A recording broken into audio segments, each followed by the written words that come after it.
Circle round for freedom, circle round for peace, for all of us imprisoned, circle for release, circle for the planet, circle for each soul, for the children of our children. Keep the circle whole. Circle round for freedom, circle round for peace, for all of us imprisoned, circle for release, circle for the planet, circle for each soul, for the children of our children. Keep the circle whole. Circle round for freedom, circle round for peace, for all of us imprisoned, circle for release, circle for the planet, circle for each soul, for the children of our children. Keep the circle whole. Building bridges between our divisions, I reach out to you, will you reach out to me? With all of our voices and all of our visions, friends, we could make such sweet harmony. Building bridges between our divisions, I reach out to you, will you reach out to me?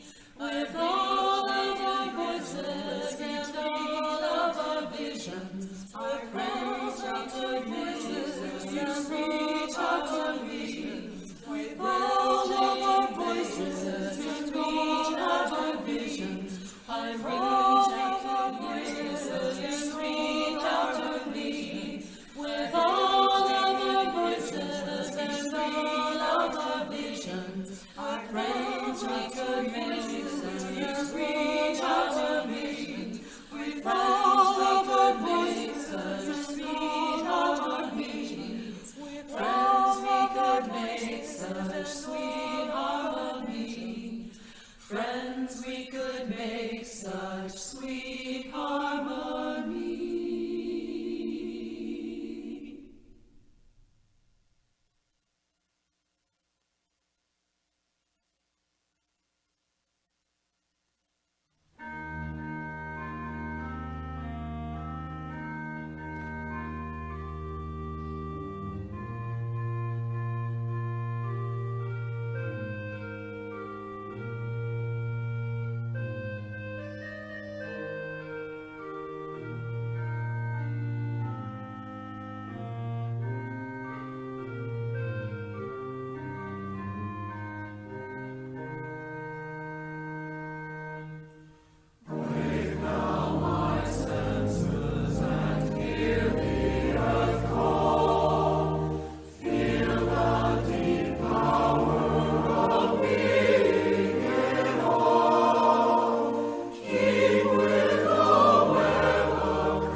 Yes, we are. We ring this bell 3 times. The first is to call us into relationship with those to whom we owe a debt. Our forebears who preceded us here and once occupied this land, most of us now call home.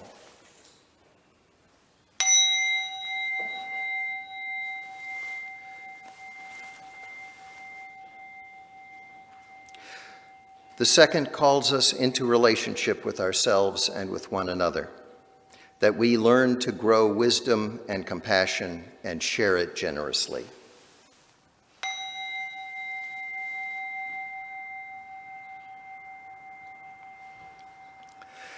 And the third calls us into relationship with our children's children, out to the 7th generation, helping us to realize that what we do now will be felt by those who come after us.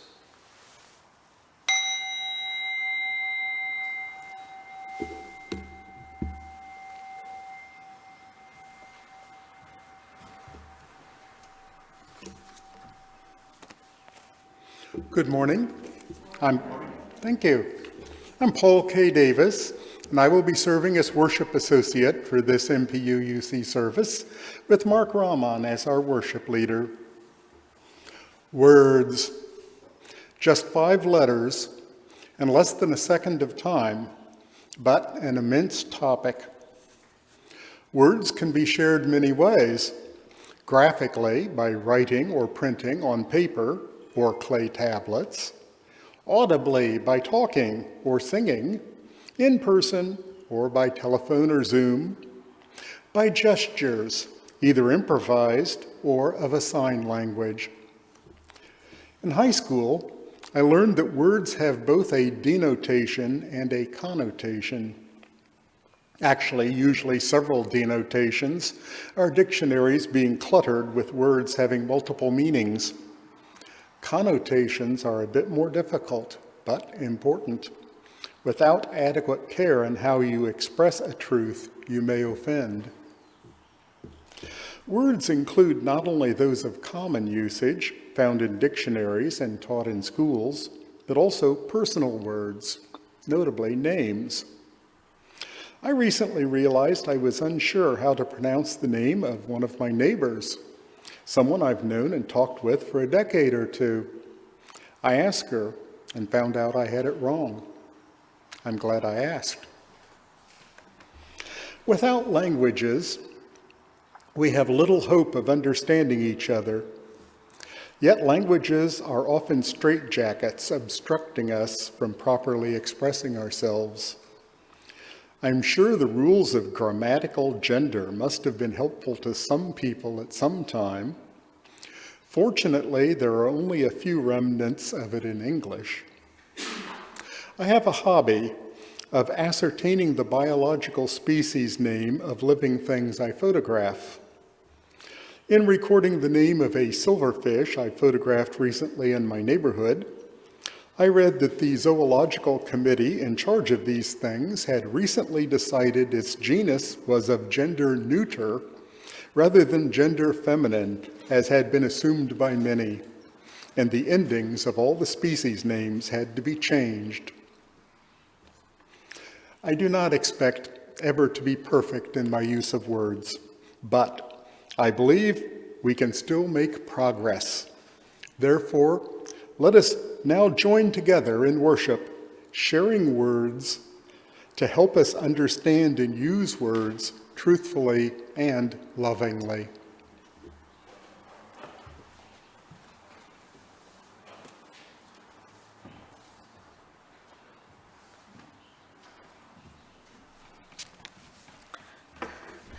Good morning. Good morning. Good morning. You responded, yay. Welcome to Mission Peak Unitarian Universalist Congregation. My name is Gail Tupper, and I'm a member of the board. We're so glad you've joined us here this morning, either in person or those of you who are here electronically. Unitarian Universalism is a radically inclusive, non-doctrinal, non-dogmatic, open-minded, and open-hearted faith. We are people who are all coming at truth from different paths. We gather together across different identities, experiences, and beliefs to affirm and promote the inherent worth of every person. Together, we see our job is to love the hate out of this world, heal the hurt in ourselves and one another, and to be the change we'd like to see in the world. We use chat in Zoom or our book near the welcome table to share joys and concerns, personal milestones of importance, which will be read aloud in the service. Maybe you're here for the first time. We've been reaching out and asking people to bring their friends because we think the world, especially now, needs some friendly places to gather and find encouragement and hope. We have social hour after the service where we get to visit with one another in breakout rooms or on the patio.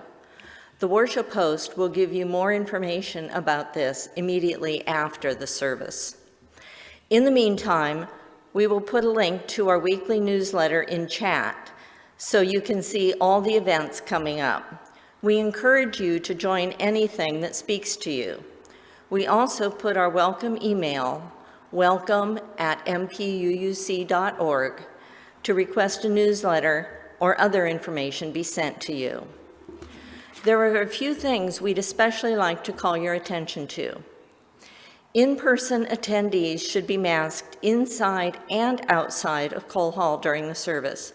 Because it is becoming apparent that vaccinated people can still spread the disease to others, we strongly encourage those in contact with children and unvaccinated or immunocompromised adults to attend services outside or via Zoom. We allow worship leaders, associates, and other service participants to be unmasked while speaking if they voluntarily disclose that they are vaccinated and are 10 feet apart from others who are not fully vaccinated. More information on the bulletin board to your left and in This Week on the Peak. Please silence your electronic devices if you're here in person. If you hear or see something in this morning's service that inspires you or makes you laugh or brings you hope, please tweet it or share it on social media or just tell a friend. We are trying to start a wave of love and justice with every gathering. Thanks for joining us.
By this we will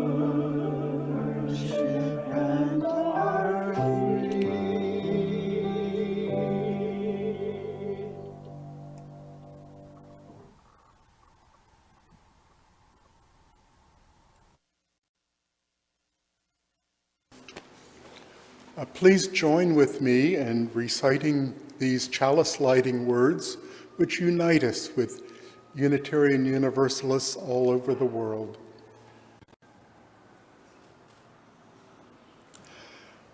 We light this chalice to remind ourselves to treat all people kindly, because we are all one family. To take good care of the earth, because it is our home. To live lives full of goodness and love, because that is how we shall become the best people we can be.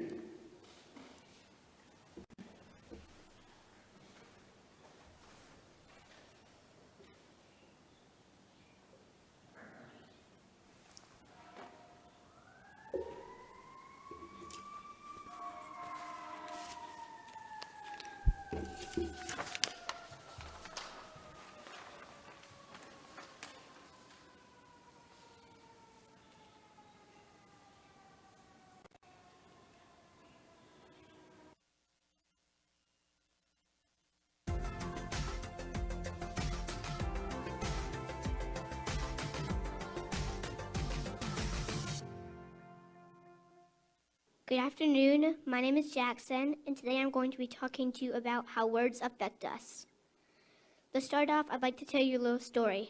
So if you'd all please, close your eyes and imagine with me. Now imagine a beautiful green field with sunshine and some fluffy white clouds and hundreds of bunny rabbits hopping around. Some of them are playing tag, some of them are running races, some of them are just napping in the sun. They're hopping around in the field. Now don't think of a lion in the middle of your field chasing the bunny rabbits around. No, just think of the bunny rabbits. Just think of the bunny rabbits hopping around. Don't think of a lion chasing your bunny rabbits around. Okay. You can open your eyes. Raise your hand if you thought of a lion. That's right, you did think of a lion. You can't stop it from happening. Nope. I told you don't think of a lion. Why did you think of a lion? The human brain doesn't respond to negative commands like don't. This is important to understand. We should always reach our goals by using positive words. For example, this runner here shouldn't be saying, I don't want to lose, because what his brain is actually hearing is, I want to lose. He should actually be saying, I want to win. Words mean things. They have connotations. What are connotations? The emotional meanings that we attach to words. They describe the way we feel about something based on what we call it. For example, this little girl right here could be called any number of things. A child, a brat, a kid, or a bug rat. If I called her a child, you would probably feel okay about her. If I called her a brat, probably wouldn't feel so good about her. Words affect how we feel. Has anyone ever said these words to you? You're stupid. You're ugly. I hate you. You have no friends. How do they make you feel? Probably not very good. What about these words? You're beautiful. I love you. You're special. You're smart. How do they make you feel? Probably pretty good.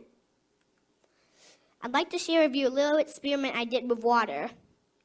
But first, how much water is in the human body? In kids, up to 75% water. In adults, it's up to 60%. And in the elderly, it's up to 50%. We have water in our cells, our tissues, and our organs. My hypothesis was that water exposed to beautiful and nice words would form beautiful and nice crystals, and water exposed to ugly and hurtful words would form ugly and gross crystals. So to start off, we took identical jars and put of identical water. Then we labeled them. Then I told them what they said every day. Here are the nice words. I love you. You're beautiful. You're special. Here are the ugly words. I hate you. You made me sick. You're so ugly. We also exposed them to different types of music. such as Beethoven, Mozart, and death metal. Then after a month, we took a drop of water out of each of the slides and put them on the slides. Then we put them in the freezer and froze them. This is what they looked like under a microscope. This was I love you. You're beautiful. You're special. I hate you. You make me sick. You're so ugly. Beethoven. And Beethoven is one of my favorites because look at the perfect circles in the circles. Mozart. Death metal.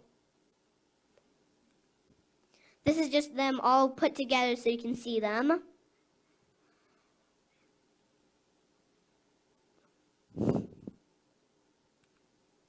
My hypothesis was right. Water exposed to beautiful and nice words would form beautiful and good crystals, and water exposed to ugly and hurtful words would form ugly and gross crystals. If our bodies are up to 75% water, what do you think words are doing to us? You should always say nice words to yourself and be nice to your friends.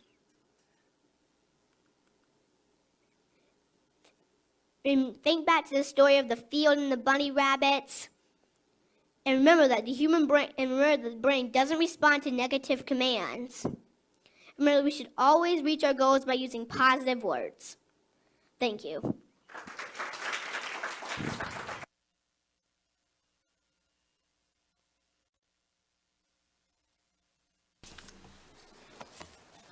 Thank you. I'm inspired to deviate from my script. I could say, we need money to keep functioning, so put some money in that basket. Or I guess I could say something like, now is an opportunity to fulfill our pledges because we have many activities and we wish to keep everything going to the benefit of our community and our congregation. I had not written any of that out. I was just winging that on the basis of the TED Talk. So there should appear on the screen now the many ways that you can transmit money to the congregation. I mail my check in. You can put it in the basket. You can do it electronically. Whatever works.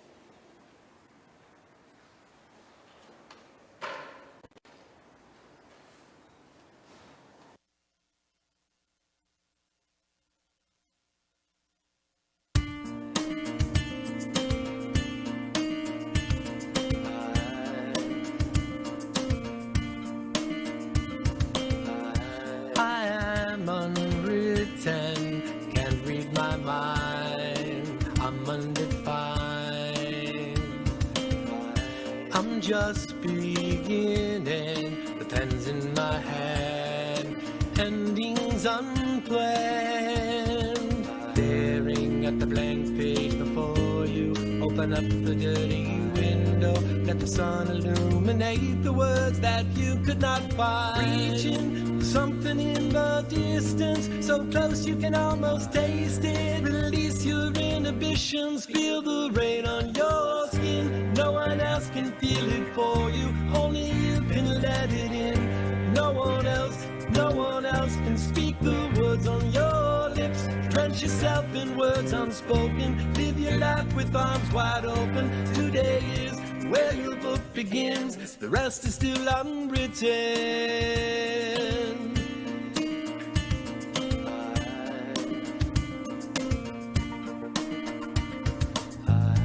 I break tradition, sometimes my tries are outside the lines. We've been conditioned to not make mistakes, but I can't live that way. Staring at the blank page before you, open up the dirty window, let the sun illuminate the words that you could not find. Reaching for something in the distance, so close you can almost taste it. Release your inhibitions, feel the rain on your skin. No one else can feel it for you, only you can let it in. No one else can speak the words on your lips. Drench yourself in words unspoken. Live your life with arms wide open. Today is where your book begins. The rest is still unwritten.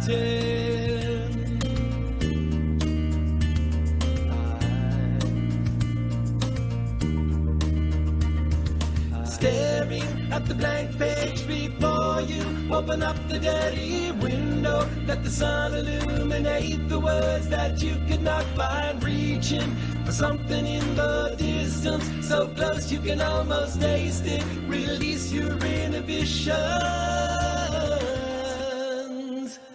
feel the rain on your skin. No one else can feel it for you, only you can let it in.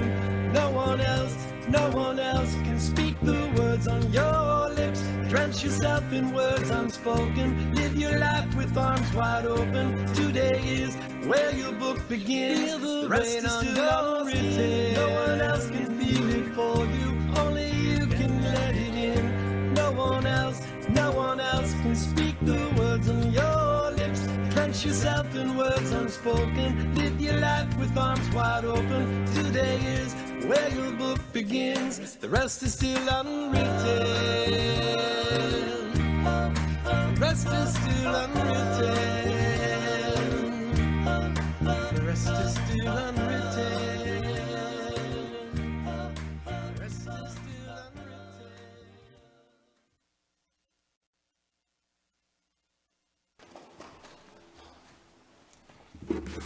unwritten. Oops.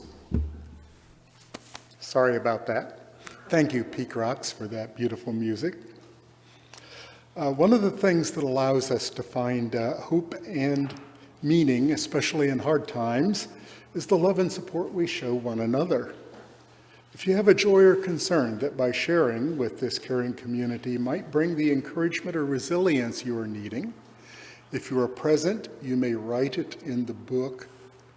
If you're on Zoom, please enter it in the Zoom chat. Be brief in either case. And if you are here in person and would like to place a stone for a joy or concern, you may do so while the music plays. And if your need is personal, you can also contact the appropriate people. While a minister is on vacation, you can contact Reverend Barbara Myers, our community minister, or our encouragement committee. Now the beautiful music of David Gibbons while we place stones in the sand.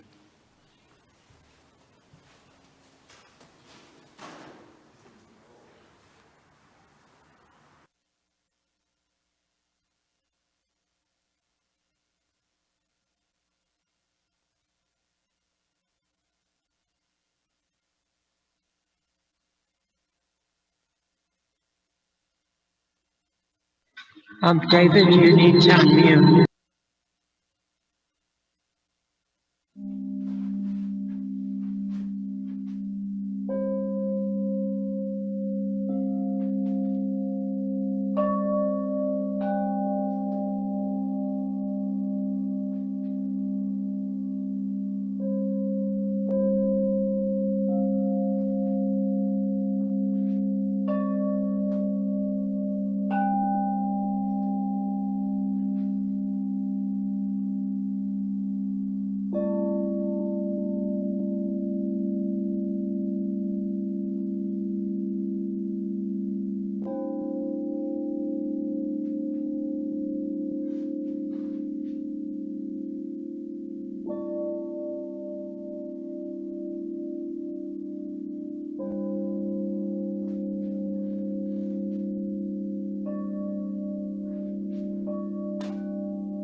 Thank you, David. That was lovely.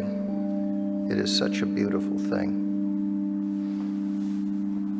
I have myself a few joys today to start today. And the first one is David's music. And all the musicians in this congregation, we are absolutely blessed with both good quality and wide variety to suit everybody's purposes. And it's all lovely. Thank you so much, everybody. And secondly,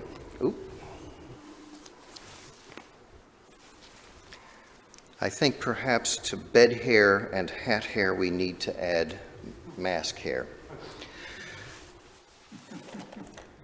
You see a variety of people up here. There's quite a few of us actually who stand in, do little bits up here, give you the benefit of our wisdom. But there are 3 and only 3 technicians who provide us and are the underpinnings and are the magicians that allow this service to happen. Eric and Graham and Steve. And we are so lucky to have them. They are just, as I say, magicians. It's how they make my service come together every time I am up here is always amazing. But I don't want to peek behind the door. For all of those joys, too tender to tell, we hold it in our hearts. Until next time.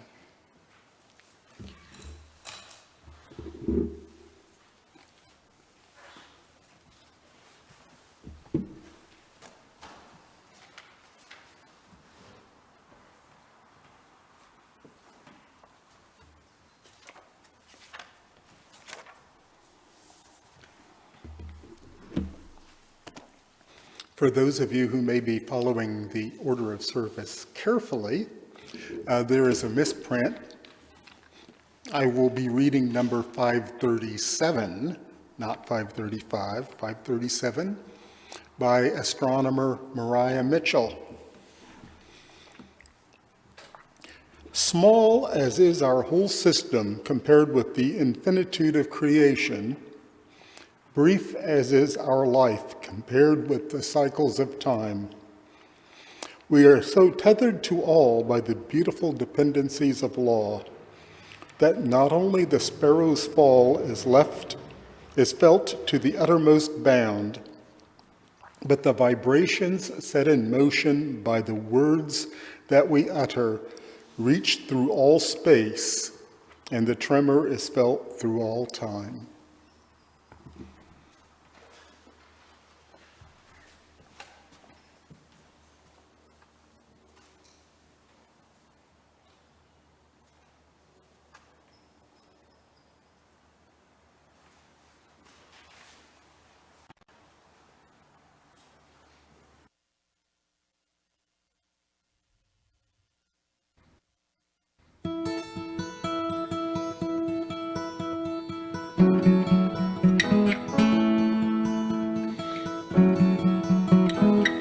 They've made me feel like a prisoner. They've made me feel set free. They've made me feel like a criminal. Made me feel like a king. They've lifted my heart to places I've never been. And they've dragged me down back to where I began. Words can build you up, words can break you down, start a fire in your heart or put it out. Let my words be life, let my words be truth. I don't want to say a word unless it points the world back to you. You can heal the heartache, speak over the fear. Your voice is the only thing we need to hear. Words can build you up, words can break you down, start a fire in your heart.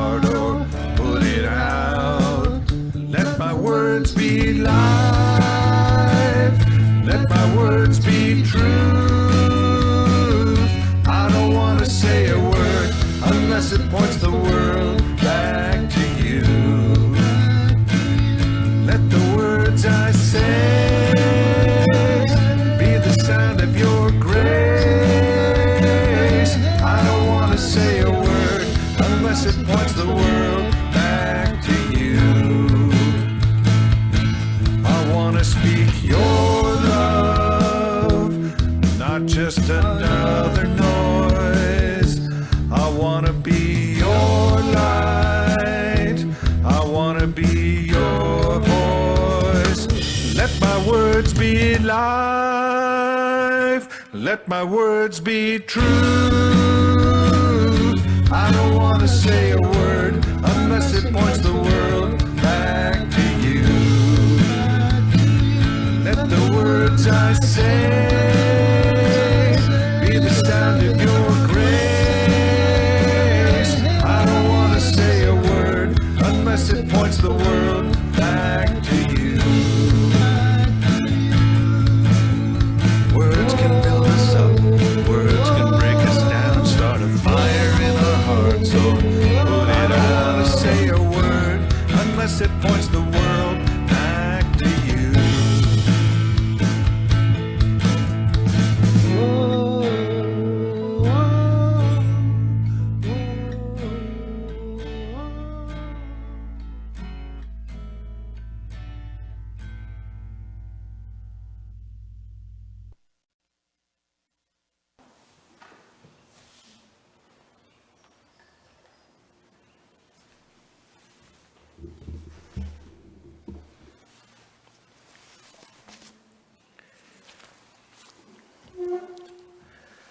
In my haste to get here this morning, I forgot to bring along a 10-year-old electronics expert, so I happened to miss a very important concern that came in at the end.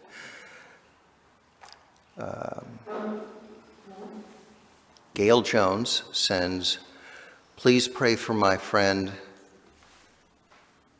here who is very sick with COVID. Her name is Sally."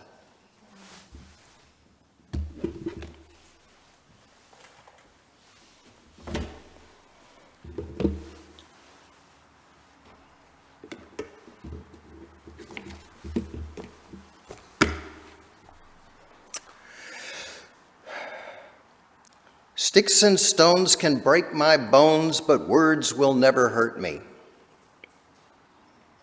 Have you heard a more egregious, reprehensible lie in your life? Every child knows that words hurt and never heal. Adults often carry around with them the pain that started in childhood. Words matter because they have real and profound effects. Words once spoken cannot be unsaid. So why care? Why care how words affect people? We, as Unitarian Universalists, have a set of principles to which we aspire. Words are the medium by which we promote them. Words do more than send a message. They create the tone and the environment that can also promote the principles. There is more to a message than just the meaning of the words.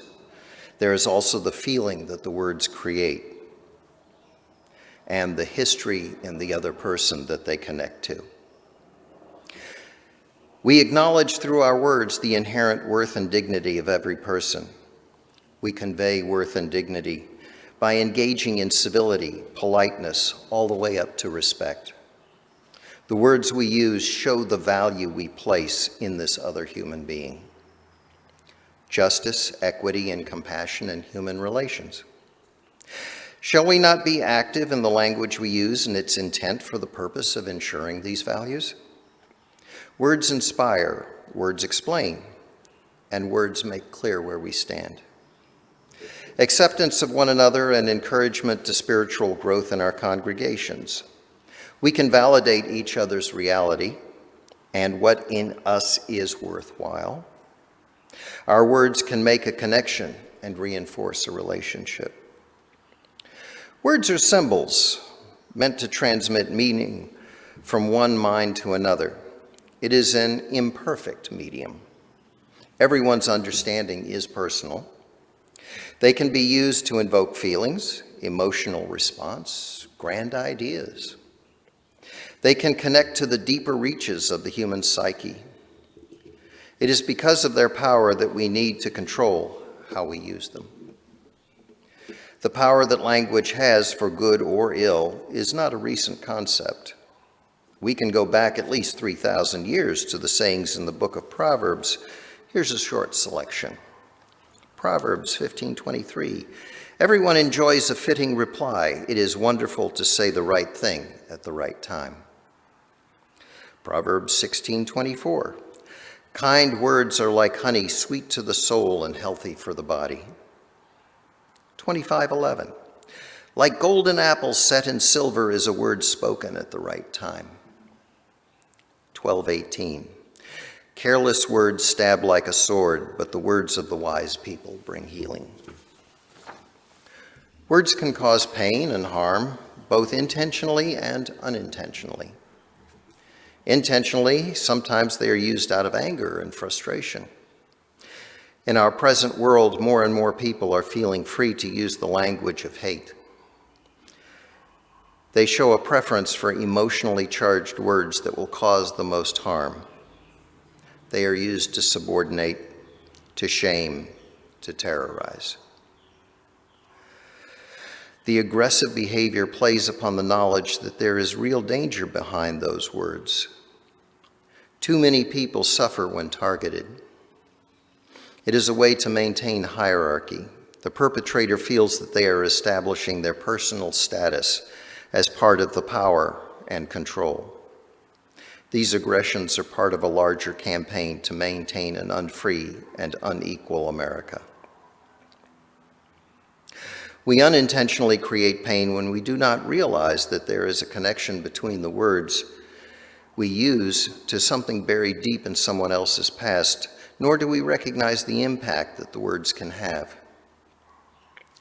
The vulnerability that people can have from past traumas or continuing trauma when they are not part of the dominant culture is something that should be an expectation, not an exception. For so many people in this world, the uncareful word is not like water off a duck's back. It is more akin to the soft touch on the skin of a burn victim. We may think the response is all out of proportion to the intent of our words, but it is not out of proportion to the experience of their life. We know not how many people are so affected, nor the extent of their distress. The harm and stress created is not related to nor dependent upon the intent. Traumas perpetrated at a young age have a lasting psychological and physical effect. The effects are only increased if the trauma is of a chronic nature. The Adverse Childhood Event Study, known as ACE, has shown that people who have 4 of the 10 traumas that they named ended up with reduced resilience over life, shorter life expectancy, more medical problems, and more psychological problems. Not only are people in that situation more vulnerable, but they have less capacity to recover. They live in a world where their expectation of systemic malevolence is generally confirmed. The hypervigilance, the constant checking for danger, creates the potential for misinterpretation of phrases that were not put in the best way.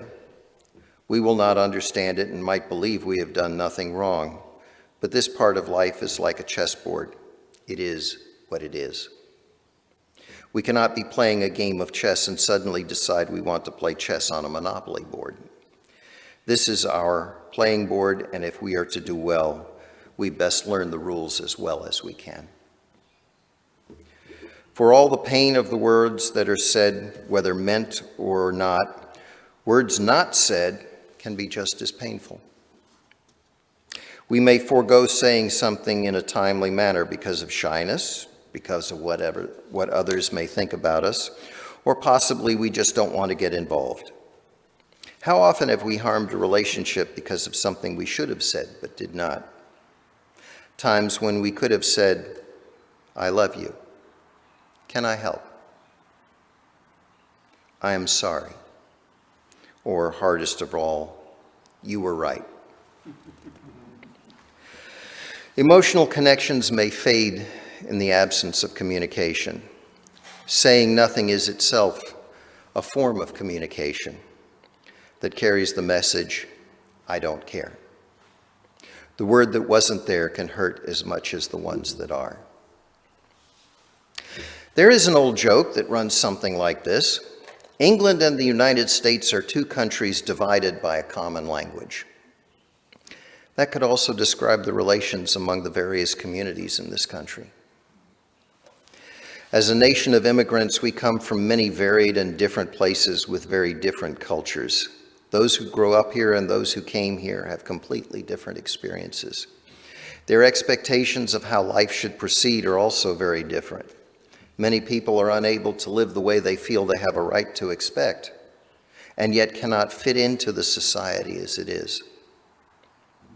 The alienation is fundamental. Integrating into a common society from so many different backgrounds, and when so many people do not desire the integration to start with, produces constant friction. Given the differences in vocabulary, even though we all speak English, and how words are used, that should not be considered unusual. From my years as a family advocate helping caregiver families navigate the mental health system, I have noted down some important things that people absolutely need in this world, all people. Possibly not the most important, but always the first. People need to be heard. When you cannot be heard, it is as if you do not exist. Saying, "I hear you," does not actually let the person feel heard.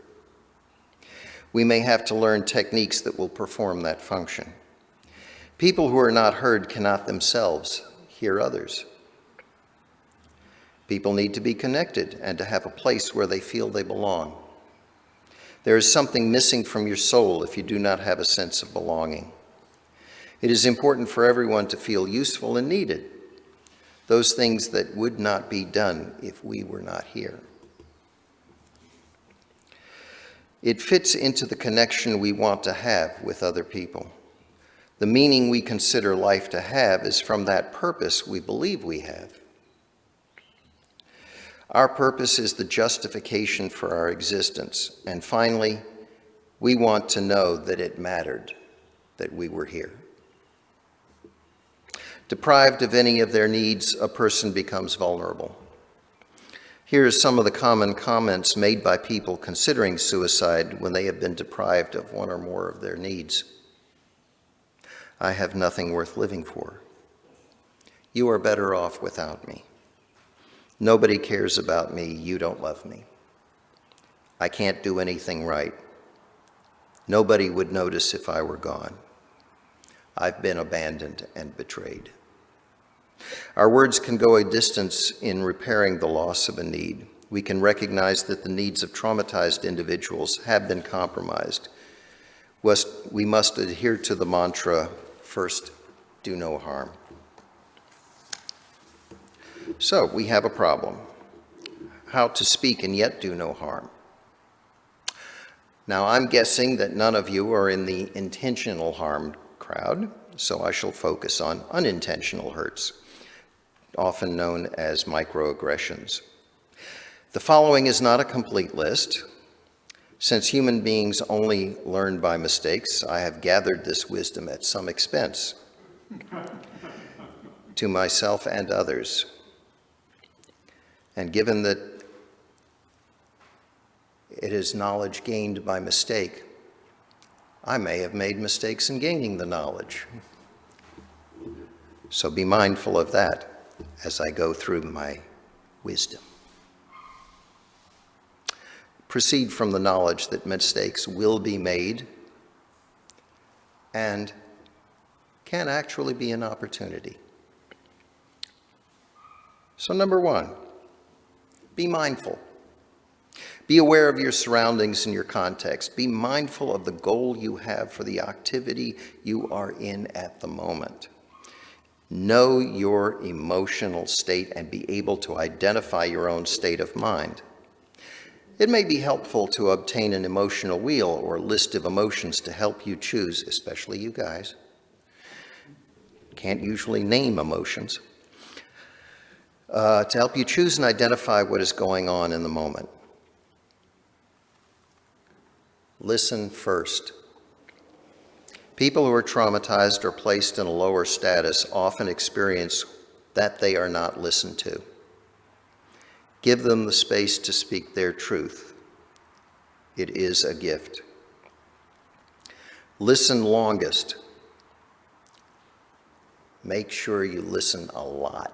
Try to listen more than you speak. As someone not listened to may have a lot stored up, and it shows respect that you have for what they have to say.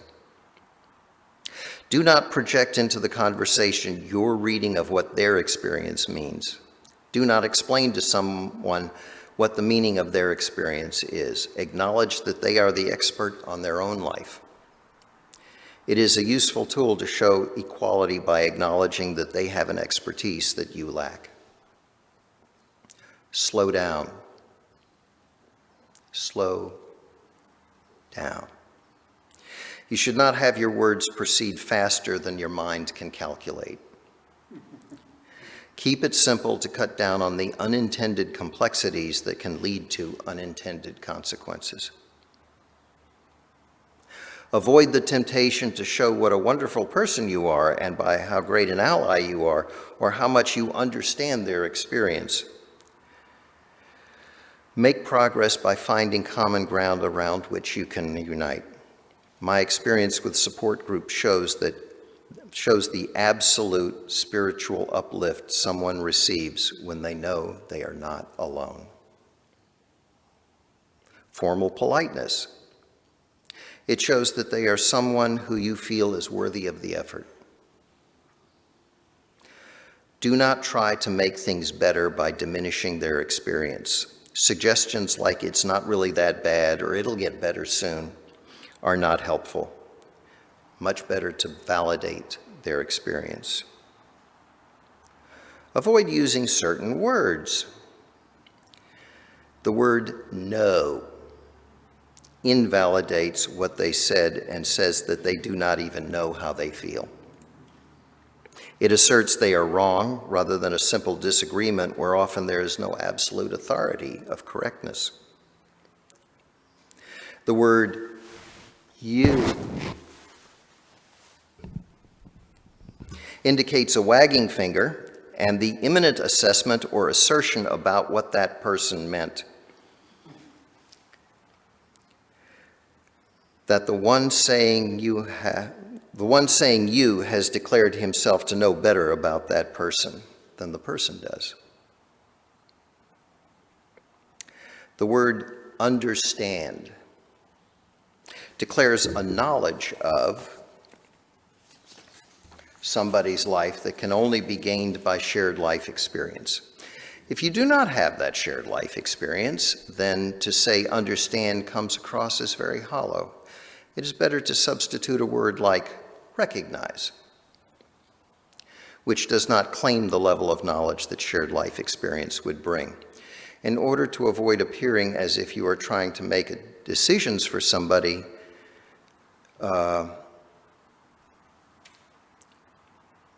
or are lecturing them,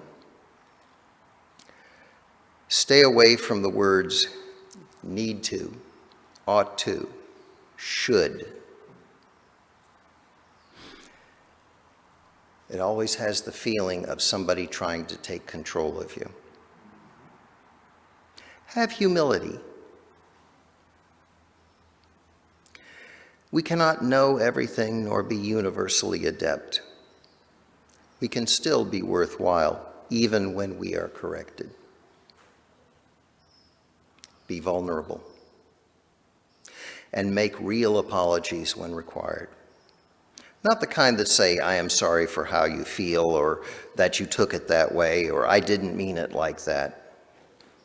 Acknowledge the act, the harm, and what steps will be taken to redress or prevent future occurrences. With good intentions plus mindfulness of the humanity of the other person, nearly every breach can be repaired and recovered from. Stick with the 7 principles, and you won't go far wrong. I will end with a poem by K.R. Wonder entitled, strangely enough, "Words Matter." Words matter. How many lives must be taken? How many tears must be cried? How many dreams must be shaken? How many people must die? In a world filled with hatred, anxiety, and fear, there's a weapon we all carry, and it's deadliest every year. The most powerful drug ever used to destroy someone from the inside. The scars will probably never show, not until it's suicide. How many times do they secretly cry out, "I am hurting"? How many ways can someone show you, "I am dying"? Your words, they cut me, bleeding out internally. Heart beats weaker while the tears flow silently. Can you not listen to what you are saying when you are weaponizing your dictionary, leading so many people astray, letting another life fade away? So think about the lives taken before you choose the words you say. Words can hurt or heal someone. What did yours do today? May it be so. Amen.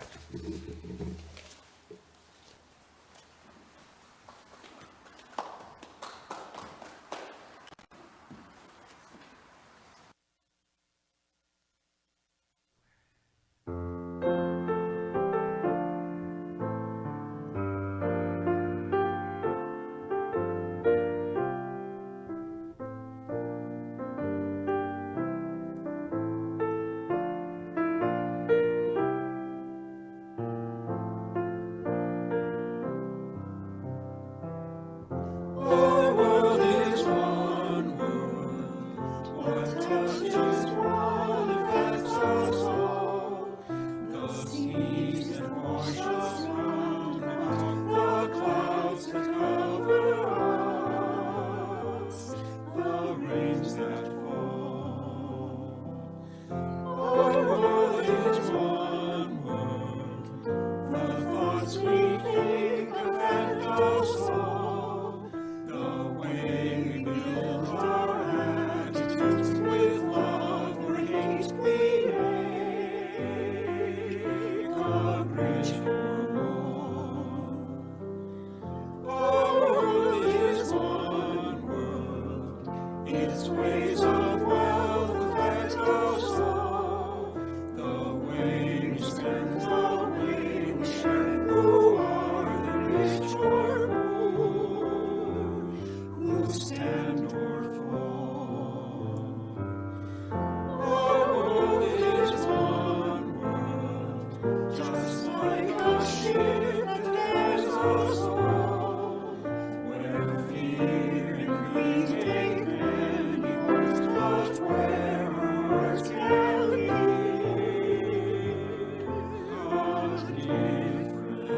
different call.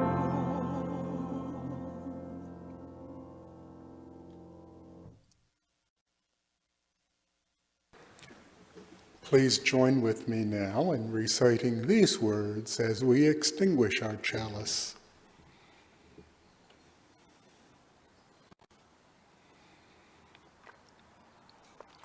We extinguish this flame, but not the light of truth, the warmth of community, or the fire of commitment. These we carry in our hearts until we are together again.